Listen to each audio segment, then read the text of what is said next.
ரிஷப லக்னத்திற்கு பாதகாதிபதி என்று யார் என்று புலிப்பாணி சித்தர் தன்னுடைய நூல்களில் மிக தெளிவாக எடுத்துரைத்துள்ளார். அதாவது குரு பகவான் அவர்களுக்கு பாதகாதிபதி என்று கூறுகிறார். அதாவது கேந்திர கோணங்களில் ஜென்ம லக்னத்திற்கு 1, 4, 7, 10 ஆகிய இடங்களில் இருந்தால் அவர்களுக்கு சற்று சிரமமான பலன்களையும் கடுமையான பலன்களையும் வழங்குவார் என்று அவர் நூல்களில் கூறுகிறார்.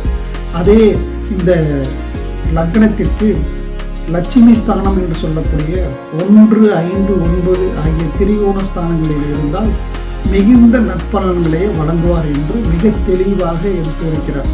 ஆகவே இந்த ரிஷப லக்னக்காரர்களை பொறுத்த வரைக்கும் குரு பகவானை வியாழக்கிழமைகளில் விரதம் இருந்து வழிபட்டால் அவர்களுக்கு எல்லா செல்வமும் கிடைக்கும்.